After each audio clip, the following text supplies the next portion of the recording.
Hey Mom, are we going to Grandpa's this year? Summer vacation is just around the corner. My son came over to me and asked with an excited face.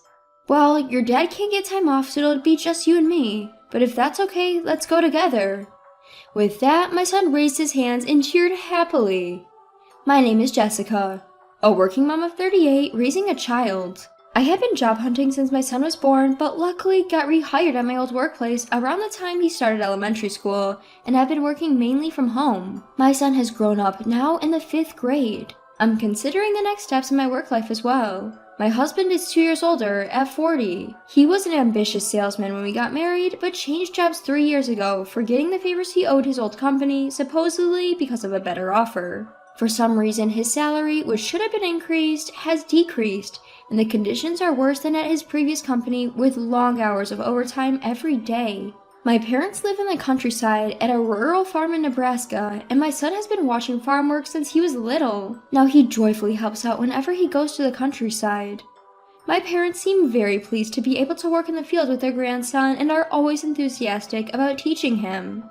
I used to be a little embarrassed that our home was a farm, but now I'm glad that this is where I grew up, and when I go back to the countryside, I help out in the fields again after a long time. My husband, having grown up in the city, dislikes the countryside, and whenever we go to my parents' place, he arranges work, even if he has to force it, as an excuse not to go. He seems to think I haven't noticed, but it's obvious. I'd like to spend about a week in the countryside this year. What about you? I asked my husband just to check. I'm busy with work. I plan on taking my vacation later in the summer. It's always the same. Well, I guess staying a week at your in-laws can be unpleasant. But my son is looking forward to it, so this year I took my son and went to the countryside for fun. Then I get contacted almost every day by my husband. Where's my change of clothes? What should I eat for dinner? It's always such things. I know my husband is not good at housework, so I prepared his clothes so he doesn't have to do laundry, and I've frozen meals and instant meals so he should be able to eat if he can use the microwave. He's a grown man, so if he doesn't like it, he can eat out or buy something. Despite telling him that, he kept asking me questions. It makes me want to tell him to give me back the precious time I've spent preparing for these unnecessary interruptions. When I get home, there are unwashed laundry, uncollected trash, and everything is in disarray. I can't help but sigh. I tried talking to my husband, but he simply responded, I was tired from work. Can't be helped. Just as I expected. I usually work, take care of our son, and do house chores, yet how is it that he can't do anything, even his personal tasks, in just 1 week? I feel frustrated, but I can't bring myself to start a fight that's clearly on the horizon. A month later, our son, who had just returned from visiting our relatives in the countryside, seemed to have more moments of contemplation. I thought he might just be missing the family he had stayed with. When I asked him why, his answer was surprisingly mature. Grandpa and Grandma seem to be struggling with their farm work. I wish there was an easier way for them. Apparently he was concerned about his grandparents. I was touched by his empathy and felt proud of his growth. Later, during a rare visit to the office, I had a casual chat with the boss and mentioned this conversation. My son was worried about his grandparents who work in the fields. My boss seemed intrigued by my comment. Apparently, they were planning to apply our company's technology to agriculture and start a new project. Despite being a small company, we have developed various products. They want to introduce those to agriculture.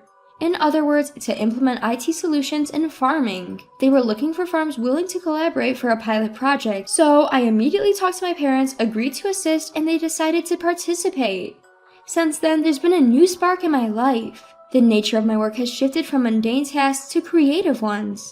The prospect of helping my parents and the excitement of coming up with new ideas keeps me exhilarated. I suppose I look just like my son, who's eager to go visit the countryside again. This is the kind of work I've always wanted to do. Seeing me like this, my husband, misinterpreting my enthusiasm, asks me in a bad mood, Are you having an affair or something? Excuse me? Taken aback by his outrageous question, I let out a surprised squeak. I had to explain the situation to him again. It's not an affair, I'm just enjoying my work. I've discussed it with my husband, but his response has always been nonchalant, just an, This time, however, he surprisingly smirked and dismissively said, You're turning into a farmer now, huh? I was annoyed by his condescending attitude towards farming and rural life. But thinking it's best for our son to have both parents, I've never considered separating from him. But life's turning points can't come out of the blue. A few months later, I ended up leaving my job to start my own venture. I found that there were more things I wanted to do on my own, and after discussions with my company, it was decided that I would go independent but still collaborate with my current company. I had been talking to my husband about it for a while, but when it actually came to leaving my job, a big incident occurred. I approached my husband when he got home from work. "Welcome home. Just like I told you, I quit my job today." I reported to my husband again just to be sure. Suddenly, he gave me a stern look. "What? You really quit? Why, you're going to be a bum?" Huh? I almost blurted out the same words as my husband. Hadn't I been talking about this all along, and hadn't he been listening? Who's quitting work? Listen, I've been telling you this for a while. I'm not going to stop working. I'm going independent. Going independent, that's just a fancy excuse, isn't it? Even up to now, you've just been lounging around at home with your laptop open. I can't even tell if you're working or playing. You're just saying you're going independent so you can play on your computer and feel like you're working, right? Did my husband just say something outrageous? I wonder if the reason why working from home is not understood is because there are a certain number of people who think like this. Playing? I am properly working. I prepared to argue back, ready for a fight. I understand why you might feel that way, but I've been working properly, doing housework in between, and I don't think I've ever slacked off on my work, housework, or child rearing, have I? Since you're at home, it's only natural that you do the housework and child rearing. It's your job. I let out a sigh at his words. If that's the case, you should be earning a decent income. Your salary has been lower since you switched jobs, right? Right now, I'm the one earning more. If I were a stay-at-home wife, maybe that would be acceptable, but that's not the case, is it? And in fact, I'm contributing more to our household income. But you're quitting, right? So you're a bum. My husband sighed and walked out of the living room. We can't even have a proper conversation, so it doesn't even turn into a fight. I thought things would go back to normal the next day, but then my husband came back and stopped in front of the table. Wondering what was going on, my husband spoke. "A wife who doesn't bring in money is useless. Write this down and let's get a divorce." From out of nowhere, my husband laid divorce papers on the table. For a moment, I was confused, but I accepted it out of anger at his actions. Really? Are you sure about this? With that, my husband gave a sly smile. "Of course. I'm not obligated to support a housewife who doesn't work." Oh, I see. It's futile to say anything to this man. I can't do anything about it. But we have a son, so divorce isn't that simple. When I brought this up, my husband laughed it off. "You take him with you. Raising kids is a mother's job, right? Besides, he doesn't look like me at all. Whose kid is he?" I couldn't believe my ears. My husband has gradually stopped playing with our son and now hardly talks to him at all, but I never imagined he would say such a thing. How can you say that? He's your son through and through. "You're just saying that because you want child support, right?" Feeling insulted, I raised my voice. Well then, go ahead and get a DNA test or whatever, but you do realize what happens if he turns out to be your son, right? "Yeah, I'll pay child support or whatever if you can prove it." Our son has been through a lot, but he would be transferring to a new school from the new academic year. We'll live in my parents' house and he'll go to school there. My work can be done anywhere, and actually this environment is more conducive to my research on IT and agriculture. Our son also seems to be enjoying helping out with farm work, and he listens intently, eyes shining whether he understands or not when I talk about my work. Before my son and I moved out, the results of the DNA test came back, affirming the father-son relationship between my husband and our son. If I talk to him based on this, he might reconsider the divorce. It would be better for our son to have both parents. That's what I thought as I was about to talk to my husband, but my son, noticing that something was different about me, said, "It's okay if Dad isn't around." Surprised, I asked my son why. Then, a shocking truth came to light. My son claimed that my husband was having an affair. Apparently, when he was playing with his friends after school, he saw my husband walking arm in arm with a young woman. It seems he's seen it several times. After he came back from our country home, my son seemed deep in thought. Turns out he had witnessed my husband's infidelity, but it seems he didn't want to break the news to me, fearing it would upset me. I can't say my husband hadn't been acting suspiciously. Since he's changed jobs, he's been coming home late and started bringing his cell phone even to the bathroom, but I just assumed it was normal behavior for a busy worker. I never even considered divorce, so I probably didn't entertain the idea that he might be cheating. Is it possible that the idea that he was persistently telling me that I was cheating on him was because he was cheating? When I thought that, I couldn't help but feel ashamed and consulted with my mom friends. To my surprise, she confessed to having seen my husband with a woman who looked like a mistress. Moreover, my friend had instinctively taken a photo of the scene with her phone and was contemplating whether to tell me. If he wanted to cheat, he could have done it somewhere less conspicuous. Probably thinking I'd be homebound because I work from home, my husband surprisingly had been going on local dates. While my husband was in the shower, I pretended to have something to do in the bathroom, checked his phone, and conveniently found messages from the woman he was allegedly seeing, and I saved the evidence. I also found discarded receipts in our room which indicated my husband's whereabouts. Gathering evidence of his infidelity wasn't as difficult as I thought.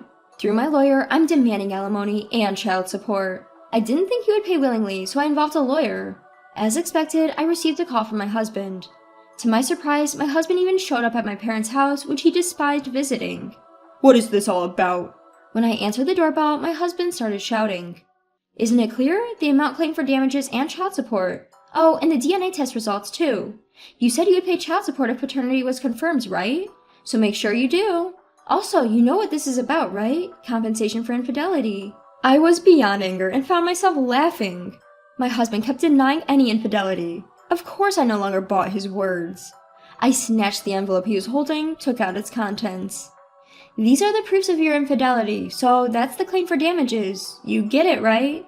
You kept saying that I was being unfaithful, but it seems that ideal only came up because you were the one cheating. Moreover, the woman you were cheating with isn't from your previous workplace. To make things worse, she's married and her husband is your colleague. You moved jobs not because you were headhunted like you bragged about, but probably because it got uncomfortable after the affair.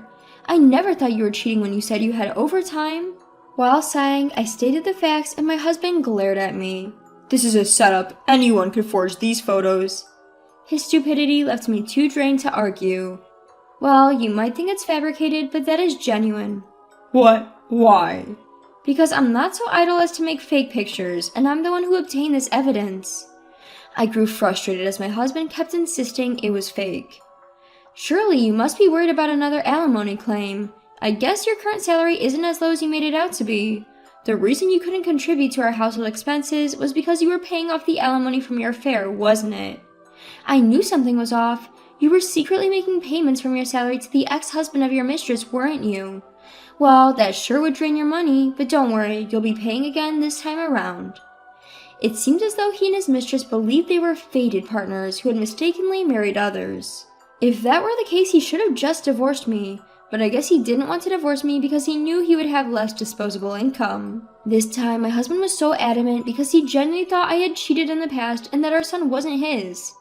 That it was really his son. Hadn't his wife been having an affair? That was what the mistress had manipulated him into believing. Considering he could doubt me based on such claims, it's definitely the right decision to get a divorce. Anyway, we're getting divorced. We're already living separately, so there shouldn't be any issues. My husband's expression hardened at my words, but I just laughed it off. Oh, I suppose there might be one issue. You're probably having a tough time maintaining the house, aren't you? You can't even use the washing machine or take out the trash. But you'll be evicted if you let it become a dump, so you better clean up. I have no desire to return to such a place. I won't be returning to that house. Do your best with your mistress. Oh, and I want the alimony and child support in one lump sum. I don't want to deal with unpaid installments. Even if you have to get into debt, you should pay it off first. Thank you. Hey, wait. Despite the desperate look on his face and the cries in the hallway, when he realized no one was paying him any attention, he dejectedly walked out, got into his car, and drove off. Apparently, he was surprisingly upset by the fact that it was proven that our son was indeed his. I guess he lost faith in his mistress, who kept insisting that they weren't related. The divorce with my husband was finalized smoothly after that. As promised, I received the alimony and child support in one lump sum. He couldn't afford it even after dipping into his savings, so he dutifully took out a loan. When I made a claim for damages against the mistress, a huge argument broke out between her and my ex-husband. She was outraged, yelling, "Why should I pay damages?" But it's only natural since she was the one who had an affair with a married man. They had to leave the apartment we lived in because they couldn't afford the rent. They've now moved to a rundown apartment, and the mistress seems unhappy about it, but they have nowhere else to go, so they're reluctantly living together. Meanwhile, I'm fully back on track with my work, and I'm enjoying every day. When I got a job related to IT, I never thought I would have a future like this, but it's like a dream that what I've studied is helping my family's agriculture. With the adoption of IT, the hours of work in the field have been reduced, and my parents are glad to say that it has lessened their physical burden significantly. My son has started middle school, and I was worried whether he'd fit in, but he's off to school today, bright and cheery.